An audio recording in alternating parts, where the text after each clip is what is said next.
15 reggae gods who refused to die. They ruled the 70s, and they're still making waves. From 80-year-old Burning Spear's sold-out world tour to Beres Hammond topping charts in 2023, these living legends will blow your mind. Number 7, he just recorded with Billie Eilish's producer. Ken Boothe, born March 22, 1948, in Kingston, Jamaica, stood at the crossroads of reggae and rocksteady, carrying a voice both mournful and majestic. His journey began at a tender age when he, alongside Stranger Cole, recorded at Duke Reed's studio, crafting a sound that would soon become iconic. The partnership birthed anthems such as World's Fair and Hush, but it was Ken Boothe's solo odyssey that etched his name into history. The 1974 reimagining of Everything I Own, originally by David Gates, soared to the summit of the UK singles chart, holding its ground for 3 triumphant weeks. His follow-up, Crying Over You, found similar success, reaching number 11. Yet, as the gleam of Trojan records dimmed, so too did momentum. Still, Boothe's resonance endured. Through collaborations with venerated producers like Bunny Lee and Phil Pratt, and a reawakening in 1995 with Shaggy on a re-recorded, the train is coming for the Phil Money train. Boothe reaffirmed his legacy.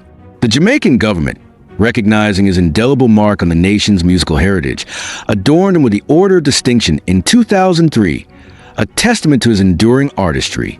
Michael Rose, a sentinel of reggae's golden era, was born in Kingston, Jamaica, and from the tender age of 15, his destiny was entwined with music. Recording his first track, Woman of Jeannie L. Faye True, with Newton Simmons, he was a voice poised for greatness. The pivotal moment arrived in 1977 when he was ushered into Black Uhuru by drummer Sly Dunbar and leader Derek Ducky Simpson. With Rose at the helm and Puma Jones by his side, Black Uhuru crafted a sound both defiant and transcendent, culminating in the Grammy-winning album Anthem in 1985. Even after parting ways with Black Uhuru, Rose's journey did not wane. Hit after hit flowed from his soul, and 2024 marked another renaissance. Collaborating with Kingmaker Music and producer William Mosley, Rose infused reggae with Afrobeat and soundtrack elements, securing a 3rd Grammy nomination alongside the Wailers for Evolution. In the Inferno's aftermath, Rose's We Must Pray channeled pain into hope, its every stream a lifeline to the victims of Los Angeles' devastation, proving that his voice was not merely for melodies but for healing. Freddy McGregor, born June 27, 1956, in Clarendon, Jamaica, breathed rhythm long before most could comprehend it. By 7, he stood beside Ernest Wilson and Peter Austin as part of the Clarendonians under the stewardship of Studio One's Clement Dodd. Yet, it was the 1980s that crowned him with Bobby Babylon, a track that surged into the heart of reggae's renaissance. Big Ship, Push Comes to Shove, and Just Don't Want to Be Lonely soon followed, carving his presence in stone. Collaborations with luminaries like Junjo Laws and Gussie Clarke showcased his versatility, and in 1983, the foundation he built with RAS Records and his Big Ship label further solidified his empire. Yet McGregor's spirit, though decorated with Grammy nods and the Marcus Garvey Lifetime Achievement Award, remained restless. He bemoaned the eclipse of veteran voices on Jamaican airwaves, a lament for a fading lineage. His last known offering, True to My Roots in 2016, was less a farewell and more a stubborn declaration that roots, no matter how buried, still pulse with life. Beres Hammond, with a voice smoother than silk and deeper than oceans, was born on August 28, 1955, in Annotto Bay, Jamaica. In the swirling maelstrom of the 1970s, Hammond emerged, first with Zap Powell, and then as a solo alchemist of Lover's Rock, Groovy Little Thing, and What One Dance and Do propelled him beyond Jamaica's shores, but was tempted to touch that immortalized him. In 1985, Hammond seized his destiny with Harmony House Records, weaving soulful narratives that would dominate decades. Hits like They're Gonna Talk and Rockaway became hymns of longing and resilience. His 2018 album, Never Ending, crowned the Billboard Reggae charts, a testament to a voice that neither age nor time could tarnish. Recognized by the Jamaican Museum and Cultural Center in Atlanta in 2023, Hammond's chronicles remain etched in the marrow of reggae's soul. Don Carlos, born June 29, 1952, offer a voice that fluttered effortlessly between sorrow and serenity. His journey began with Black Uhuru in 1973, sharing stages with Garth Dennis and Derek Simpson. Carlos's solo path was no less illustrious, crafting anthems that resonated deeply across continents, particularly Africa. His rendition of Jingle Bells, alongside Glenn E. Spencer in 1988, under Arias Records demonstrated his playful versatility.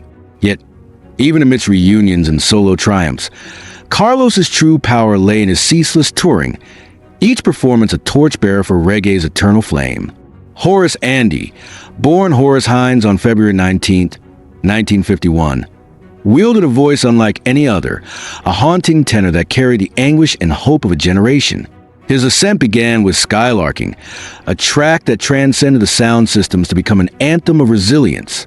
Aligning with Bunny Lee, and he crafted classics like Zion Gate and You're My Angel. Yet, it was a collaboration with Massive Attack that redefined him for a new era, embedding his voice in the fabric of modern soundscapes. Even in his 70s, Andy's 2022 release Midnight Rocker echoed to the critics' halls, a reminder that true artistry ages not. It matures, sharpens, endures. Big Youth, born Manly Buchanan in Kingston in 1949, was the original Toastmaster, his rhythmic intonations a precursor to modern dancehall. From diesel mechanic to sound system phenomenon, his transformation was as profound as his influence. Albums like Screaming Target encapsulated an era of unbridled creativity, his lyrics painting the struggles and triumphs of Jamaica's streets. Though the digital age dimmed his prolific output, Big Youth's legacy is impervious to time, a monument of the raw power of voice and rhythm.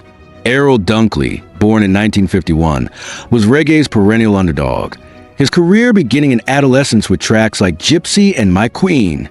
Co-founding the African Museum label with Gregory Isaacs, Dunkley's fingerprints are all over reggae's foundational years. Hits like OK Fred in 1979 endeared him to UK audiences, bridging continents with heartfelt melodies. Though later years saw his star wane, Dunkley remained a tireless performer, his voice a time capsule of reggae's youthful exuberance. Marcia Griffiths, the undisputed queen of reggae, was born November 23, 1949. From her early days at Studio One, duetting with Bob Marley and Bob Andy, to her solo ascent with Feel Like Jumping, Griffiths was a force of nature. Yet, it was Electric Boogie and the accompanying Electric Slide that immortalized her globally.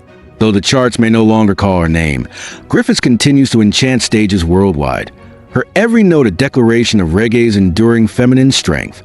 Junior Byles, born Kerry Byles in Kingston, is a haunting specter of what reggae could be at its most conscious.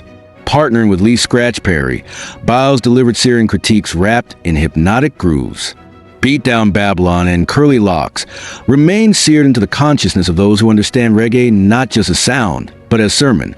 Though illness and hardship silence his output, his legacy is not measured by quantity, but by the depth of his message, echoed in the tribute concerts and foundations raised in his name. Cornell Campbell, born November 23, 1945, was a falsetto prince of Greenwich Farm.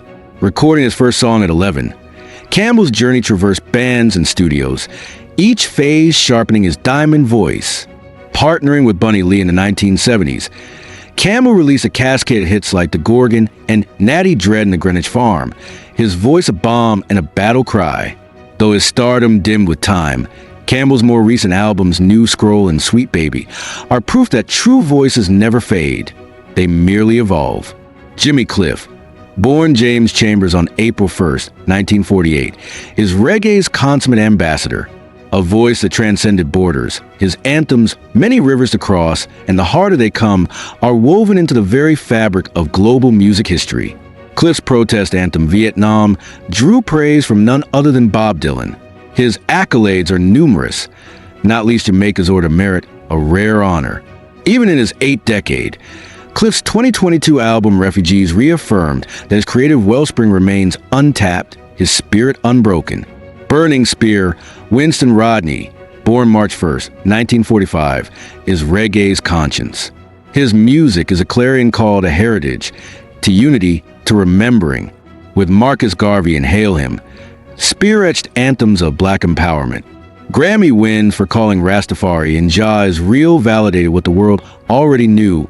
Burning Spear is more than a musician. He is a movement. Retirement was fleeting. His 2022 and 2023 returns to the stage were less comebacks and more coronations, each performance a sermon, each note a call to arms. Max Romeo, born Maxwell Livingston Smith on November 22, 1944, is reggae's provocateur and prophet. Wet Dream, cloaked in controversy, vaulted into fame, while War in Babylon, produced with Lee Scratch Perry, cemented his place among the genre's immortals. Even amidst legal battles over royalties, Romeo's voice remains a rallying cry for justice, his legacy unbowed, his music undiminished. Derek Harriott, born February 6, 1939, is reggae's quiet architect. From the jiving juniors to solo stardom, Harriott shaped the contours of Jamaican music behind the scenes and on center stage. With hits like The Unsuccessful Person and Solomon and his Crystal Records label, Harriott fostered countless careers. His honors, including the Order of Distinction and the Lifetime Achievement Award from the Jamaica Reggae Industry Association, merely formalize what true connoisseurs already know. Without Derek Harriott, reggae's story would be incomplete. These titans, though some now veiled in the mist of age, remain the architects of a genre that refuses to die. Their voices are bones of reggae, the timeless heartbeat of a culture that echoes far beyond the shores of Jamaica. Through the turbulence of time, their songs endure, reminding us that legends do not vanish. They transform, becoming immortal whispers in the wind. Which of these reggae legends shaped your soundtrack to life? Whose story moved you most? And do you think today's artists can ever carry the same weight these icons did? We want to hear your thoughts. Drop them in the comments and let's talk about the roots, the rhythms, and the revelations. And if you love stories that go beyond the music, subscribe now. We're just getting started.